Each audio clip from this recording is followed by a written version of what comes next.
overlay.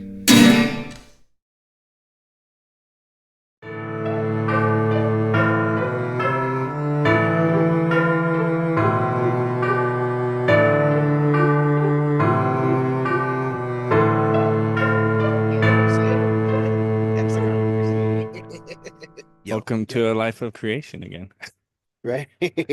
I'm here with Ian again because we enjoyed cigars and talking about creation. So we're back at Amen. it. It's good. It's different. Yeah, I got that one from Claro Cigars. They It's an online thing. Oh, Um, so I had bought a case from my brother, a watch case, travel watch case from their like sister company hmm called Case Excellence, I think. Anyway, they do humidors too and cigar cases. And they have Claro Cigars, which is a monthly subscription cigar company. mm, But you can just buy 5 packs of things. So I bought 5 pack of that one, and then the one you had last time. Um, couldn't tell you the name of them, right. but I think the one you have is was my favorite. Yeah, this is pretty awesome. I'm trying one from the Country Squire because I ordered pipe tobacco from. So I thought I'd try a cigar too. Out of Mississippi. Well, we won't just sit here and watch us smoke a cigar. You know Um, what? That might be like AMSR to somebody, like us just sitting here and smoking cigars. There's somebody out there. just There's well, somebody. then it needs to just be audio then, Right. 'cause they see the source. Right. Might ruin that career. Right. There'll be somebody that's into it. They'll be like, those two guys are the most handsome guys I've ever seen, and I love them, and I just want them to Smoke cigars for me. smoke cigars for me, and I want to watch, which is very strange. But Wow, hey, this one just got weird really fast. right? God help us. He does. He does. This one's not bad. So one of the things I kind of thought of, I think it came up while talking to someone else, and it so like I don't want specific numbers, hmm but how do you figure out what to charge for what you do? Ooh, in in my creative business, Yeah. Because I mean, you run your own company too, hmm so that I mean that's I mean you could probably even touch on that. I think it's really the same principle. It's two things. Um, Maybe it's meant way more than two things. I say that all the time. I'm just like It's it's two two things. things, and it's not. But it's probably a lot more than two things. But I think one really important thing is first having an objective view on where you are in the market, right? That's actually a really good point. What do I have to offer? You know, one thing, I charge for a myriad of things, engineering being the thing I probably charge the most frequently for, All right. but also producing. I've done, features, whether it's singing or rapping, and I charge different rates on all those things because all those things are different markets. And Right. I'm at a different level with all of those things versus the rest of the market. But then it's also what is it worth to me? Right. So I think it's judging where I am objectively in the market. What is it really worth to me? And what's going to make me smile? Because if I'm being honest, especially when it comes to engineering, there are projects that I feel very little for Yes. that I've worked on. And then there are projects that I feel like I would do this for free or dang near pay to do this, you know? Yeah. And that also determines the price because, like, really, and I've had clients where I love their music, but they're difficult. If they're difficult, that price slowly starts to go up every time we work together. So I think the moral of that story is don't be difficult. don't be difficult. You pay more. You pay the difficult premium. You do indeed. If you're working with me, you do. Um, I think that's in most cases. yeah. And I Like think those if you're going people, to put in the time to deal with someone who's difficult, you charge. yeah, it- Otherwise, it's not worth it. it's not worth it. And I think those people are hip to the fact that they might be slightly difficult. But I think sometimes those people know they are and are willing to pay extra because they know they are and they know they will be able to be. Yeah. And I don't mind that at all. I get it. I Because it get is it. their art too. So you understand what they're why they're difficult. You know, they have their vision. I agree 100%. Um, and I think too, something that I learned was important is I don't let anybody else count my pockets. If somebody tells me I'm too expensive, I don't really hear that. What I hear is you can't afford me. Right. I'm not too expensive. Um, and it just depends on where you're at and what you're trying to do with your career.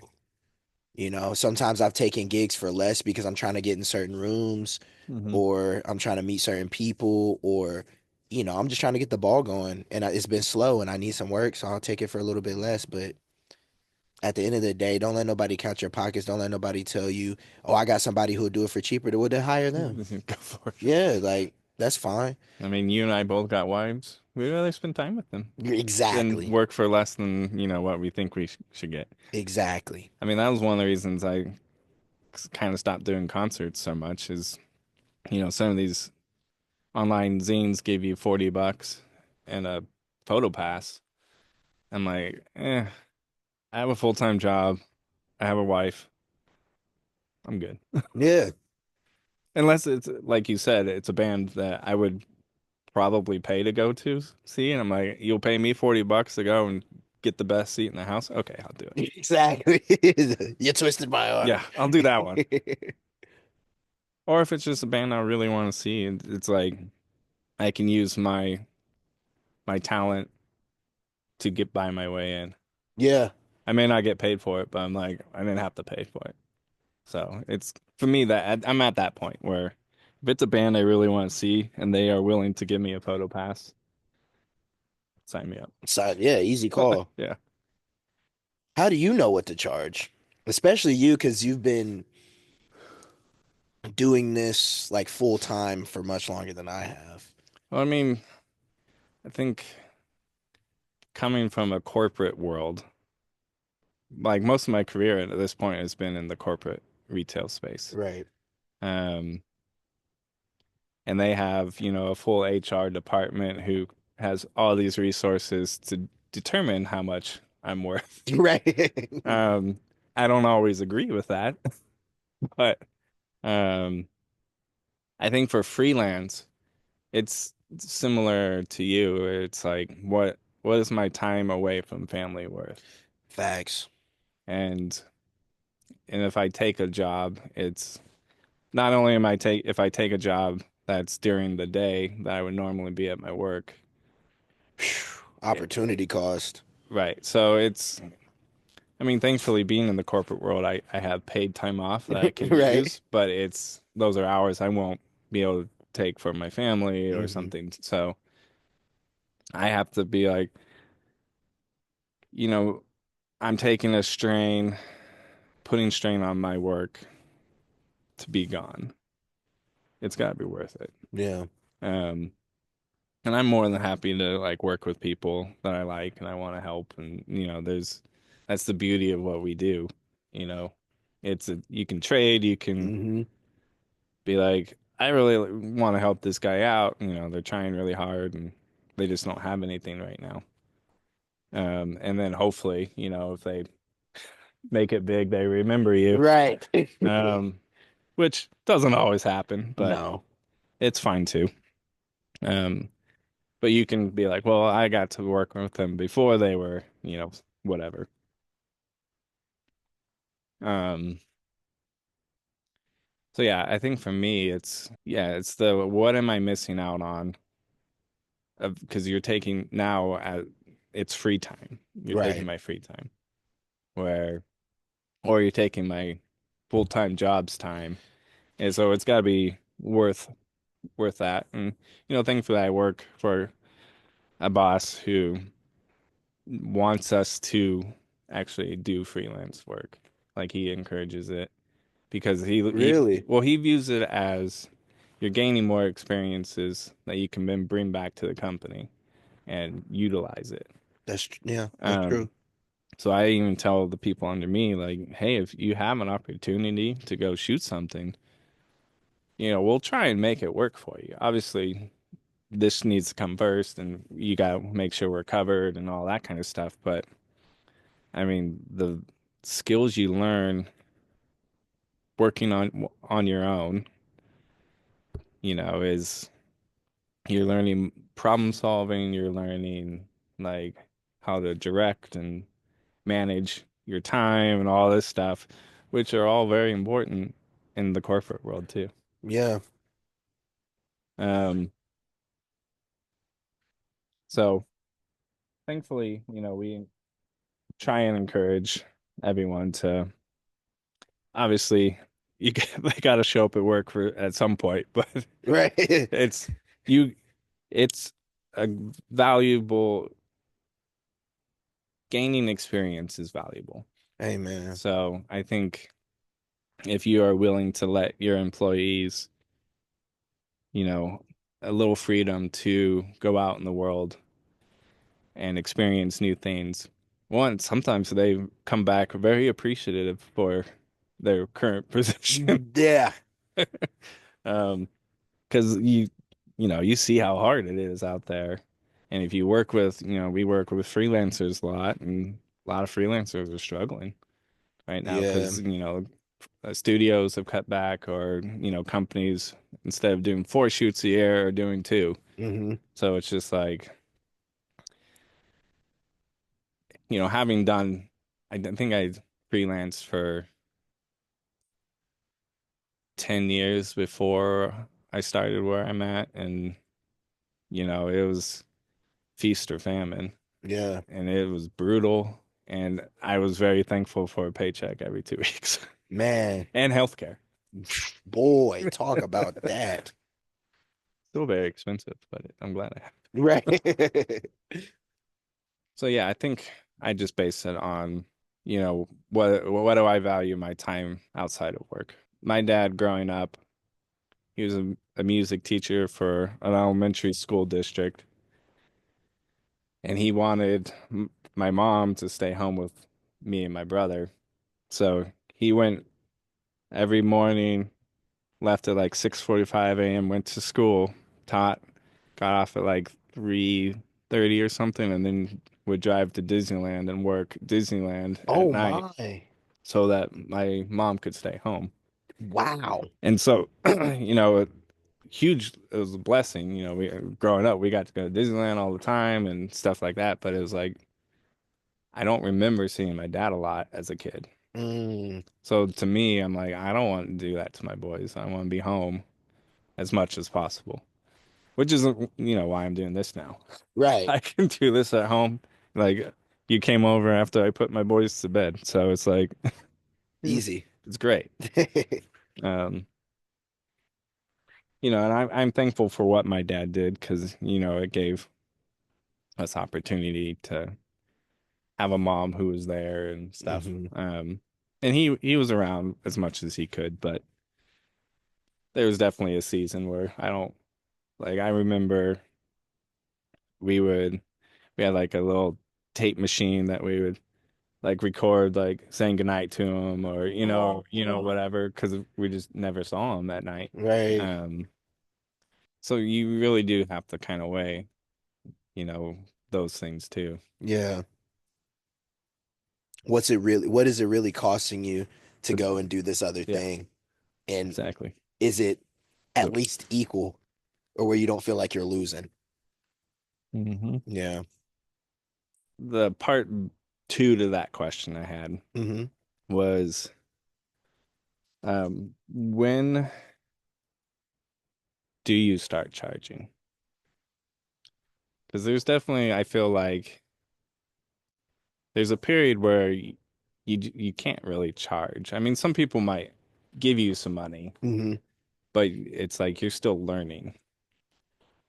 I think it probably varies industry to industry. I know for myself, in the beginning of doing most anything, I've noticed with creatives, and this has been true for me, in the beginning, what you're doing is usually with the homies. You know what I'm saying?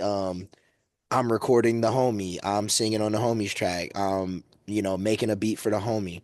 So when it's for the homies, I don't really worry about charging.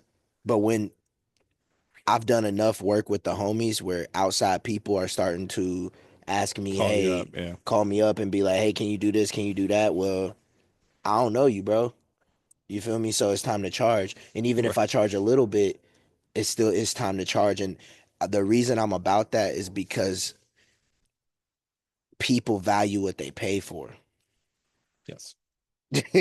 That's true. So I could be the best singer, rapper, writer, engineer in the world, but if I don't explain the value by how much I'm charging, they not gonna get it.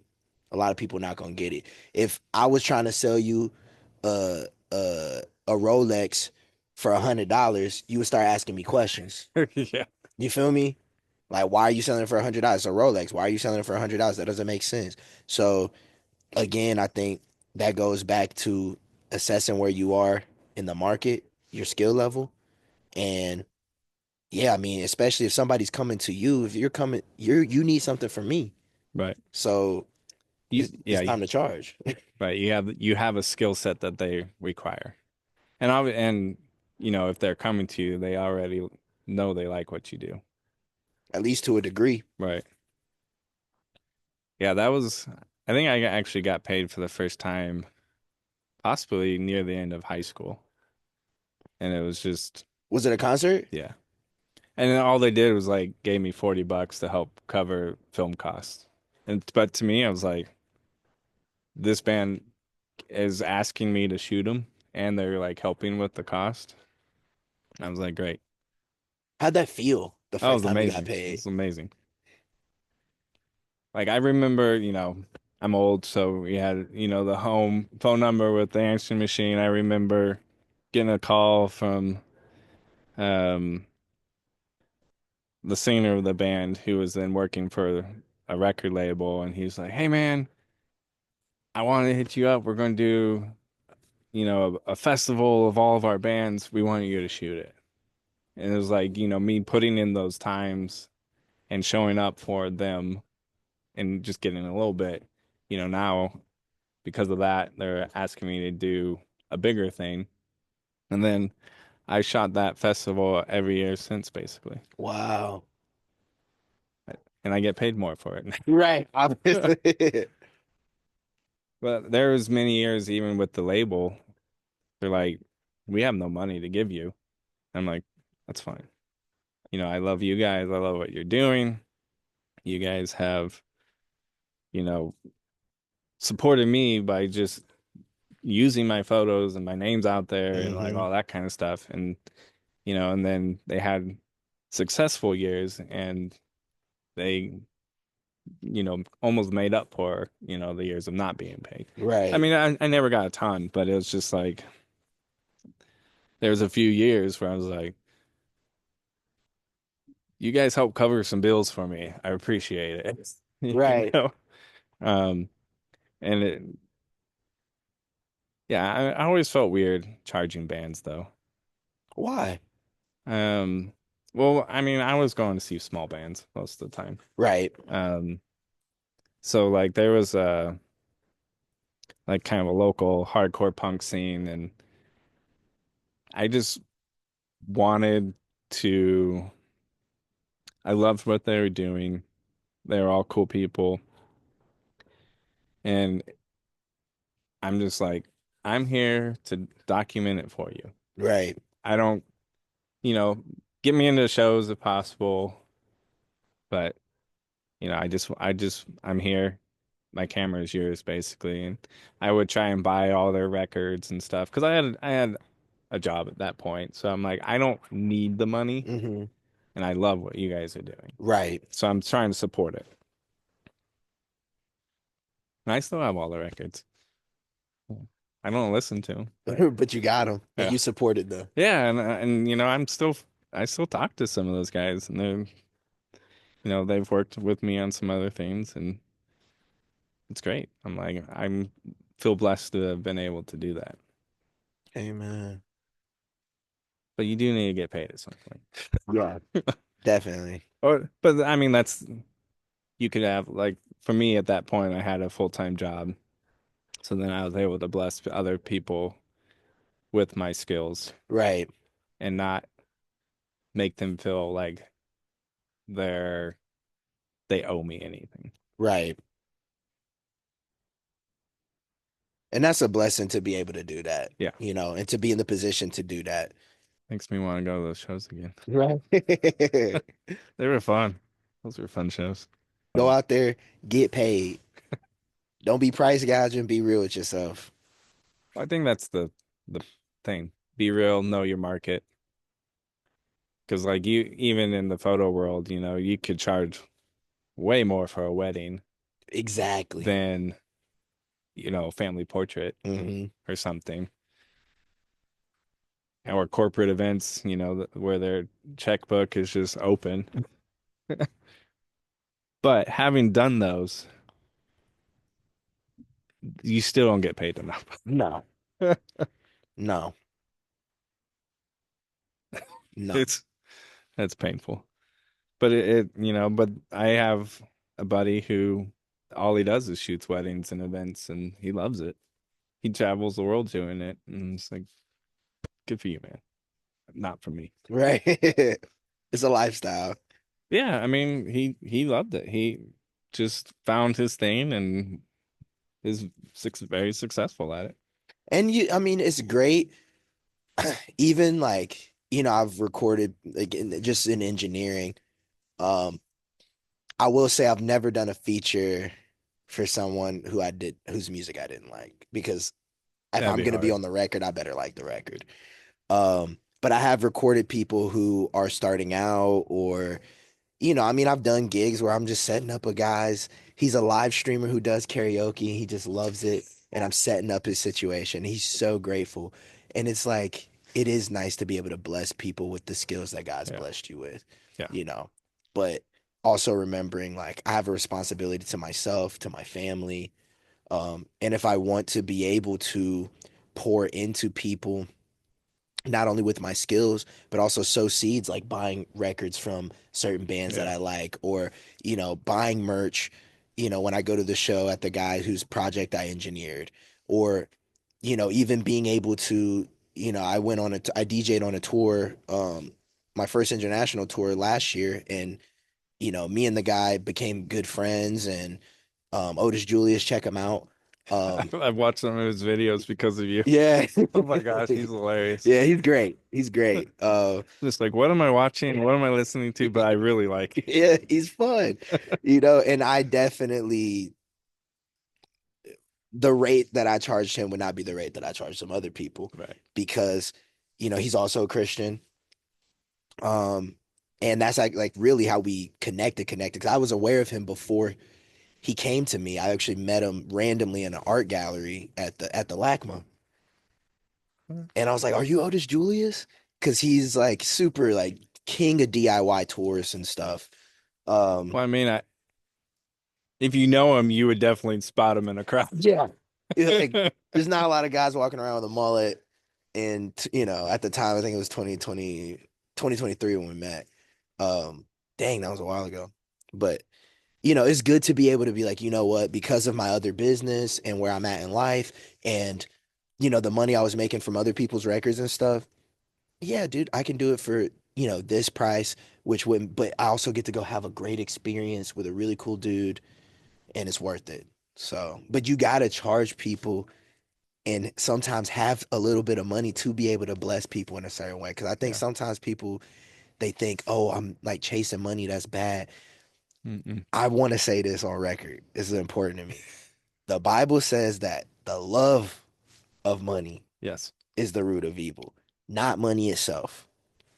God does a lot of great things with money, and his people do a lot of great things with money. Yes. Money sows a lot of seeds. There's nothing wrong with being out here and making money. But It's what you do with it and how you are about it. So don't be afraid to charge. 'Cause I see homies like who play for people, and I've been in bands for free, as like basically a session player. I'm not Hmm. getting no money off the records and stuff because I love the music and I love the people. But there does come a time if you want to be a full-time musician, you want to be a full-time photographer, you want to be a full-time Right. engineer, you have to be able to make the kind of money that replaces whatever job you have. Right. So you're doing yourself and all these potential people you can help a disservice by undervaluing yourself. Yeah. Um, Jessica, my wife, and I were just talking about this a little bit, because she has a very generous heart Yes.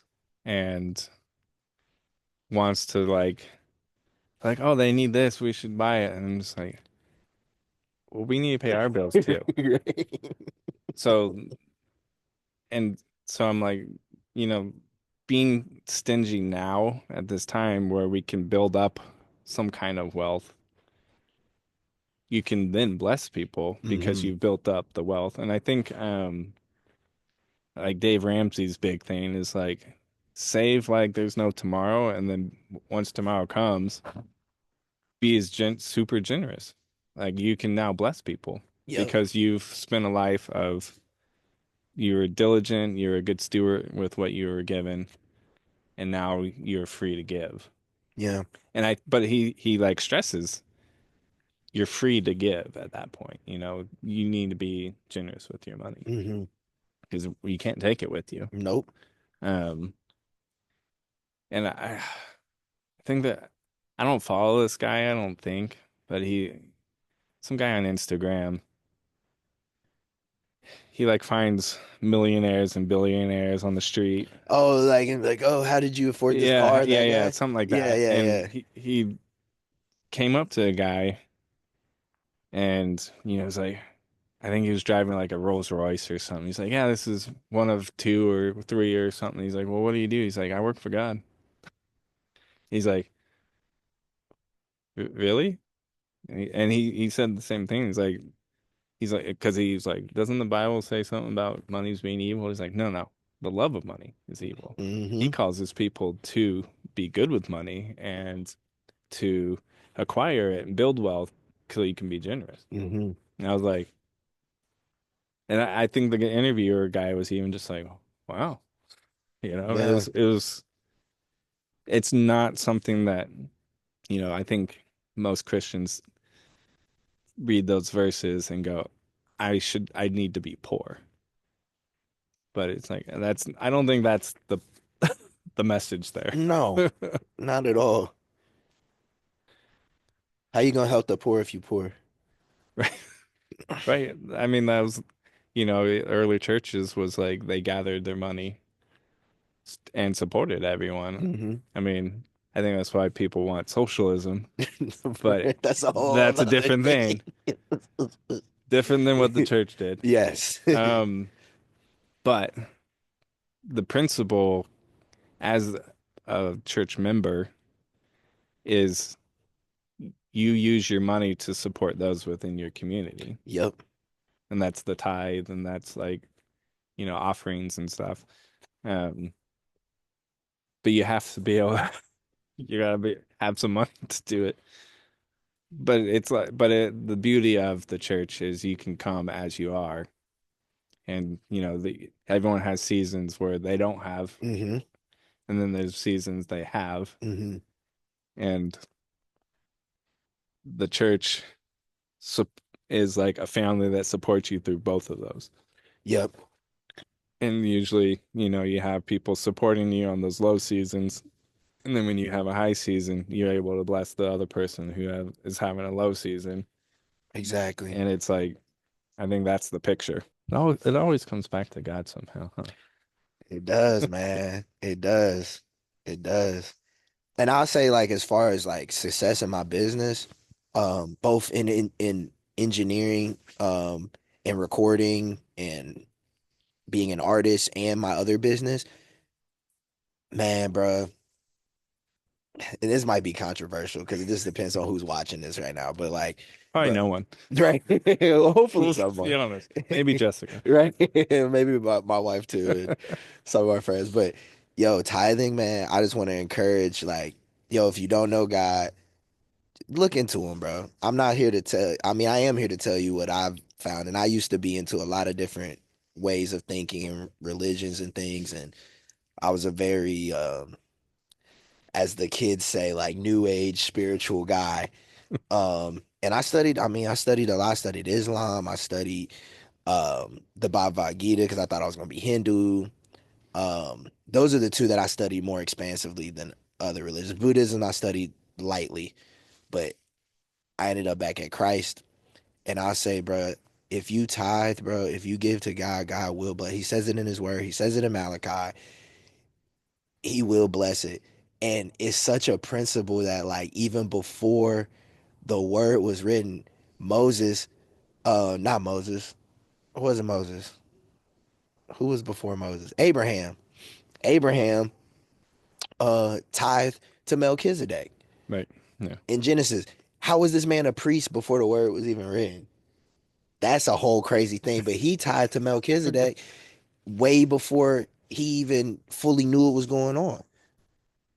And God blessed it. And God will bless you, bro. I've seen my man, I've seen crazy stuff happen. Even like during COVID, when everybody's stuff was dropped, I was making more money than I ever made at that time during COVID. Yeah. Same. Everybody wanted to record, everybody wanted a feature, everybody wanted stuff done. Well, that's when I got into home recording. Right? And that's when I met you, basically. At least when the restrictions eased up a little bit. Yeah. Um, isn't there a theory that Melchizedek was Jesus? That is one theory, yeah. I think I remember hearing that. I was like, what? Nuts. Yeah. I mean, he is God, so he could just show up whenever he wants, I He guess. could if he wanted to. So I think last time we um kind of talked a little bit about motivation and inspiration. Hmm. Um, so I felt like a follow up to that would be how do you recharge after you've put it all into a project, you're done with it, you're exhausted, at least creatively. Right. How do you then recharge? Because I believe, as creators, it is important to have a moment of non-production or Hmm. non-productivity, recharge somehow, Yeah. like your creative juices. Because I mean, I guess it could be you switch to a different project and that's how it does it. But I think it's good. I mean, even God took a break. We could go Man. back to that, but um, I think we need a moment of pause. So is it what do you do in those like moments? Like how do you find your rest, I guess? Um, there's a band called Tennyson. It's a brother sister duo. They're super dope, make crazy music. But I don't know his name off the top, but the brother in the band, he they took a hiatus for like a little while and then they came back and he was just like, yo, like it's so important to go and live life. Yeah. Sometimes I know especially for me and my music, it's like you get so bogged down in just like creating, mixing, recording, trying this new thing, learning about this gear, doing all these things, and you make the project. But like, what am I gonna write about if I don't go live? One of my favorite bands broke up because of that. The Deer in the Headlights. Like it was the song, I think we walked out to one of their songs at our wedding. Our first dance with one of their songs. Just a incredible band. And I think they just started, I think on their website, it was like, we were touring so much and putting so much into the band that we were just missing out on life. And he's like, all of our songs come from living life. So if all we're doing is being in a van and driving around playing music, what we're not gaining anything new. But then the guy, main songwriter, eventually did another album with some of the other guys called Gentle Hits, and I want them to do more. It was an incredible album. But but they lived life for a Yeah. while, and took care of some of their life issues and wrote an amazing record from it. Yeah. But you do need experiences, and you can't just be doing your art. Yeah. Like if a painter only stays in their studio, eventually, their crazy brain might run out of ideas. Yeah. Yeah. Yeah, and I think that's just so important. I mean, even if it's like me and the wife have a movie night, I might be at the crib or we go on a hike or I go watch somebody else do their art, you know, or I come and talk to my neighbor, Yeah. and chill and smoke a cigar, Smoke a cigar. Take a break. take a break. Um, that's how I recharge. I mean, there'll be times where I just, and sometimes it is creative, but it'll be explorative. Like I will force myself to not record anything. I'll sit there and play my synths or, just throw the drum machines on and do something crazy that's completely out of genre for me or whatever and just create. And I don't record any of it on purpose. And if it comes back to me, then it's meant to be my song. Right. But I don't record any of it just so I can feel free to not be product driven. I'm not producing, I'm just creating. Right. Because I think it's important to understand like there's a difference between producing and creating, Yeah. you know? Um, so yeah, I might just go jam with the homie. I might pick up a different new instrument, might buy a new piece of gear, might just live. But yeah, usually hanging out with my wife. If I can afford it, go back home, see my family. Yeah. Because you can do your day job there too, right? Yeah, That's as long as I got my dude here. Yeah, I gotta have somebody here. right. Someone's got to keep going. Yeah. Yeah, I think I'm kind of the same way. When I'm burnt out, I feel like I watch a lot of movies. Yeah. Just lay on the couch with my wife and, you know, have a whiskey sometimes. Um, but as a photographer, I find music is kind of recharging for me. Mm. Because it's not my day in day out thing. But if I'm don't have any inspiration for music, it's probably reading or watching TV. 'Cause I'm a visual person, so TV is always good for my brain. Yeah. Um, and there's been times where it's been several months of we get into a TV series and you're like, wow, that was 4 months. Right. You're like, maybe I should pick up my guitar and see if I can still play. Right. Remind myself. Yeah. I mean, I have the fortune that, my day job is a creative field. So, but even there, I get burnt out and I usually will kind of deep dive into YouTube on cigars or rocks or jewels and recharge that way Yeah. because it kind of gets my brain outside of what I'm working on and it kind of gives me a different perspective on it. Yeah. I even told like the one of the head HR guys, I'm like, I go down YouTube wormholes all the time at work, and he's like, well, you guys are creative, so I don't know. I can't keep track of what you do anyway. Right. I was like, well, that's just my recharging. He's like, all right, cool. Right. As long as you're taking the Yeah, pictures. he's like, as long as you guys produce, because I think, just creatives, we are probably all slightly ADHD or, autistic or Something. something's not right. Something's off. So, I mean, some some of us have to like move a lot more than others and, they can't just sit there for a while. So, They walk around a lot, or we're constantly looking for other stimuli, and which is probably why most artists are alcoholics or drug addicts. I was thinking that I wasn't gonna say it, but I was like, yeah, man, I spent a lot of my life looking for stimuli. That's what I'm gonna start calling it. Stimuli. Yeah, I was looking for stimuli. Got some? Yeah, man, you look for it, you'll find it. Yeah. Then we had to get to the source, the good stimuli.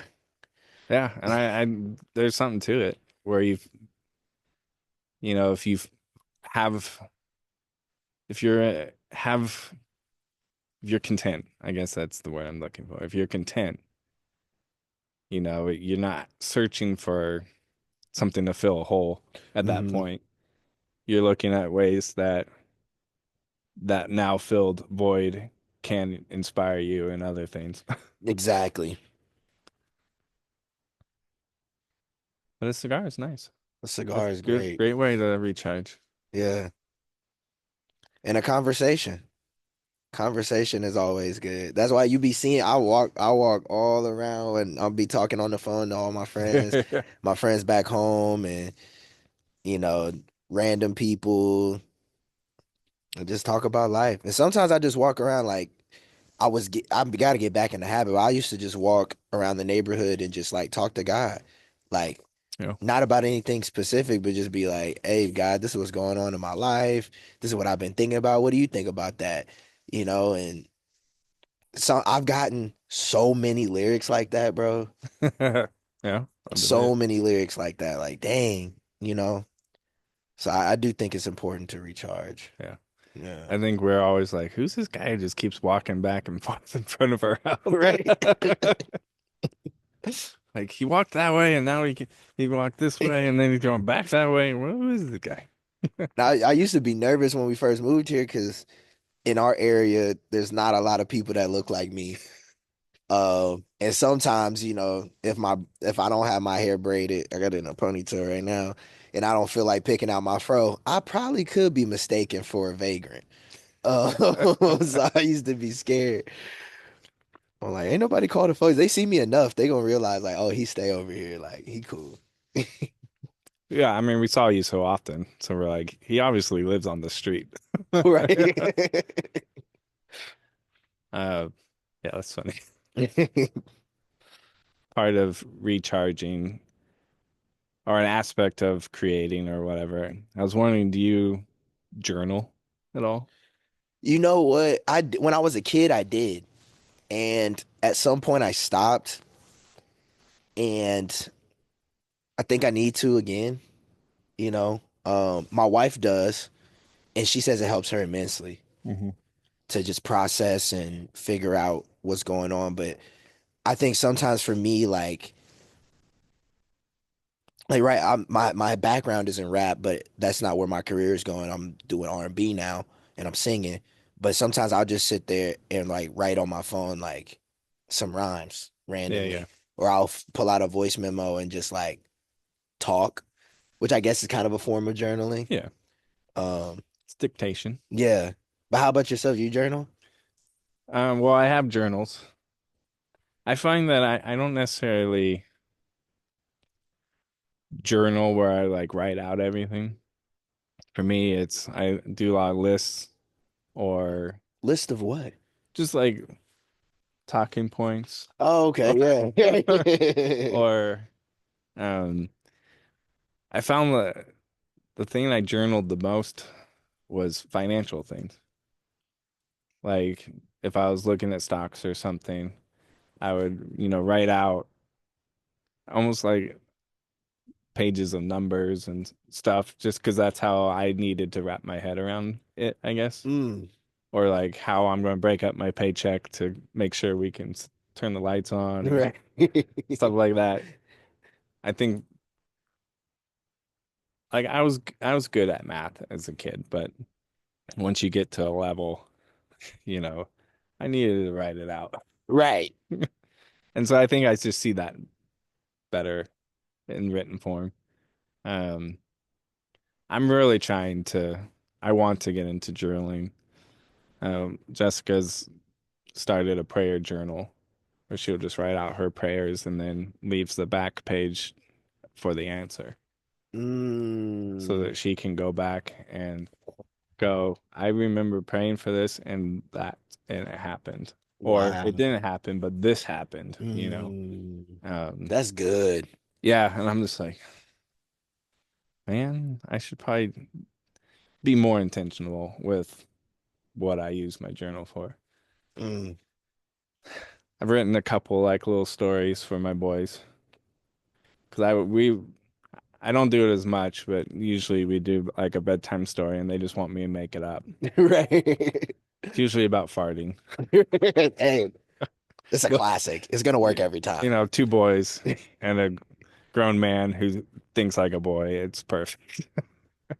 Um, so one of the first things I wrote in this particular journal was a story. Was there farting? Yeah, I'm sure. I'm sure there Right. was. They may have killed a dinosaur by a fart or something. That's amazing. Yeah. Um, and I was like, when I started this journal, I called it my a life of creation journal, and I wanted to be start writing out more creative stuff. Yeah. Um, because I have another journal that's either church notes or stock stock tickers that I was looking at Right. that I couldn't afford. So,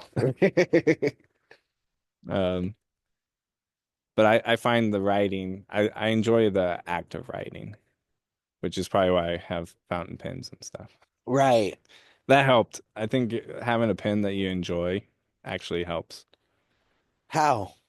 Well, the writing process is more fun Hmm. or funner Right. because you're like, look at this cool pen I get to write with. I actually bought Jessica a fountain pen for Christmas Yeah. and put in this really cool like purple ink, and the pen has like cherry blossoms on it. It's a cool pen. That's lit, dude. Yeah, Yeah. and you can get them for super affordable. There's a brand you can get on Amazon. It's called like Jinhao or something. I Hmm. think it's Japanese or Chinese brand, probably Chinese, but they make awesome pens Yeah. and they're like $10. Hmm. Like I got one that has like 18 karat gold plated tip. You know, I mean it's very little gold, but it was like $10.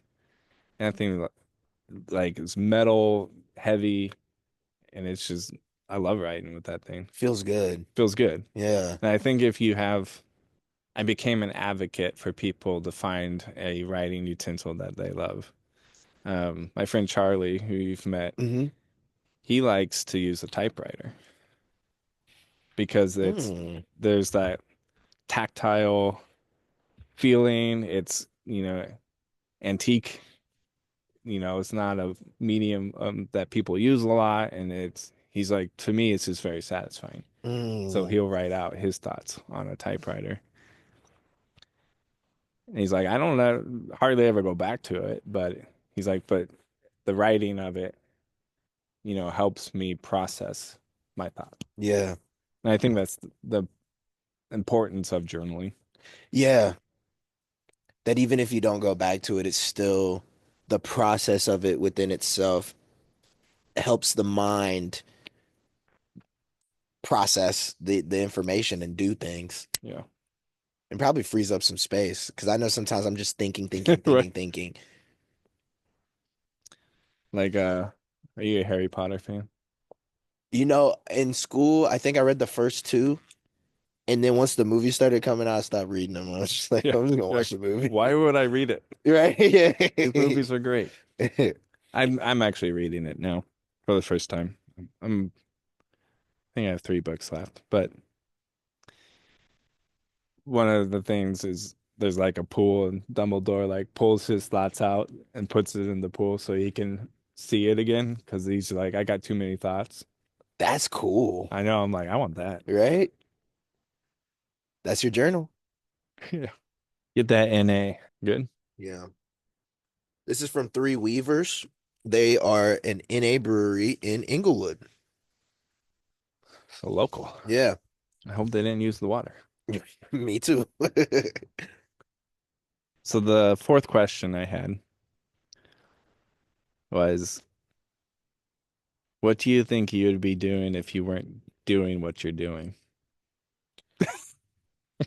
What would I be doing if I wasn't doing what I'm doing?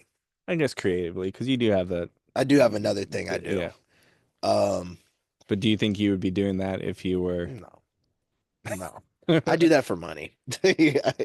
right? But I mean, If I wasn't doing that, but and that job also allows you to do your music stuff. yes, like planning the show, and when you plan a show and you want to have a band, if you want to do it right, and I want to stick to my principles, the band costs money, and Right. yes. Um, but if I wasn't doing what I was doing, like if music wasn't my medium and sound wasn't my medium, I think I would be doing like graphic design. Yeah. I know I would have to do something creative. I would either be doing graphic design or if it wasn't something inherently creative, I would be a lawyer. 100%. I love to debate. I love to prove my point. I love to find the truth, which helps me in my other job. But Yeah, that I, makes sense. yeah, I would be probably a lawyer, and then I would be maybe like a pastor on the side. 'Cause that was the first thing I ever wanted to be was a preacher. When I was like 3, I was like, I'm gonna be a preacher. Oh, there you go. Yeah. But yeah, Now you preach it through music. amen. Exactly. But yeah, I'd probably be like lawyer, creative space would be graphic design, and I would want to be like a preacher of some sort. Yeah. How about you? Probably an accountant. Why? I don't know. The more I use spreadsheets, the more I like them. They are great. They organize information Yeah. so efficiently. And I think, writing out numbers is satisfying to me, which is why that part is why I journal them. Um, there's like a part of me that wishes, I knew more about plants and landscaping. So maybe like have studied horticulture or something. I could totally see that. But I would want to be like just the main landscaping, like a really nice resort in Hawaii. Yeah. I just want to grow banana trees and pineapple plants and or coffee bushes. I always, thought a barista would be cool, but I think all that just came as an older person. I think at one point I want to be like an oceanographer. You look like an oceanographer. You look like an oceanographer. Yeah, but I don't like seafood, and I feel like you'd probably eat a lot of seafood if you You don't like studied. seafood? Uh-uh. Like at all? You don't like salmon? Mm-mm. I mean, I can tolerate a lot of it. Do I want to eat it? No. Wow. I didn't grow up. I grew up with a Texas mom cooking, so we had pot roast and potatoes. Right. You know, Meat and three. meat and meat and potatoes, Yeah. and the meat wasn't from the water. Right. Lots of beef, Right. beef and chicken. Um, yeah. So I just never developed a taste for it. I think I remember eating like shrimp as a kid, and or like tuna, but that's you just taste mayonnaise and pickle relish at that point. Right. It's just a vehicle for Yeah. those things. The accountant, oceanographer with the greenhouse. Yeah, I don't know. I know my grandpa studied horticulture. My dad's really good at gardening and stuff. As are you. Yeah, I'm okay. I mean, I turned this weed field into something, Yeah. but then you gotta keep up with it, and that's hard. Yeah. I'm really good at starting things. You sound like a lot of creatives, The including myself. the finishing The of things. finishing, the maintaining. Oh, maintaining. I've started blogs before. Just like, can I do that weekly? It's awful. Right? Well, So hopefully why you keep start a doing YouTube this, channel? right? I was like, no, hopefully you keep doing this. I've enjoyed the videos that are out. Well, what I've liked about it so far, I mean, I don't know when this video would ever go up, but I've talked to at this point in time 4 people, I think, 4 people. And I find that I do enjoy the conversation. And I'm not a conversationalist. Like I don't go out of my way to talk. Really? Uh, No, I definitely you don't. should know that. Yeah. Um, that's why it took 2 years for us to meet, You're and you right. live next door. You're right. Um, I mean, even at work, I don't talk unless I have to. Um, I'm slow to create relationships with people, but like to having these conversations, it's like it's been enjoyable. And I've talked to some friends, and I'm like, I'm just getting to talk to friends, but having intentional conversations with them. Hmm. And I think that's what's been fun, and I mean, this is all new still, but I think as long as I can kind of keep some kind of a pace that's somewhat steady, I think I'll do this for a while Yeah, because it's fun. it's fun. And it's I was talking to someone at work today how we're getting to the point where we're going down the hill now at this point. At least me. You got a little bit before you hit the peak, I'm but almost there though. you're getting there. But so once you hit that peak, you start going down. But it's not doesn't mean you're not relevant. Your focus then can be on helping those get up the hill. Hmm. And so I think, having these conversations, it's then inspiring me to like, all right, I need to start helping people up the hill Yeah, because it's a grind, you know. yeah, And I don't think the younger kids fully appreciate it. So how can I help them at this point? yeah. Well, I can say from my perspective, you've definitely helped me,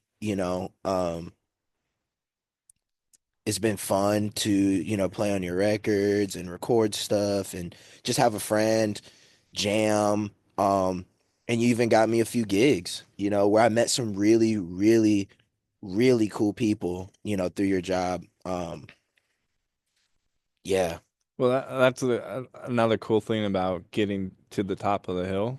You can start helping people because you got a little more power, Right. And I mean, it goes back to the first question we were talking about, you know, building wealth. That could be a wealth of knowledge, Hmm. Yes. and so you can be generous with that knowledge Yes. or the opportunities, and it's how how can my position benefit others too. Yeah. I think Charlie mentioned it. I don't know if he mentioned it in the interview I did with him, but um he's has said it several times. He's like, I always felt like I was successful when I was able to give my friends jobs. That's it.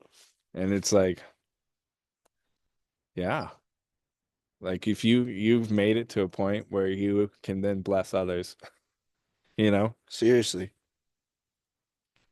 and help them chase their dreams too. Exactly. I mean, that's the beauty of it. That's the goal.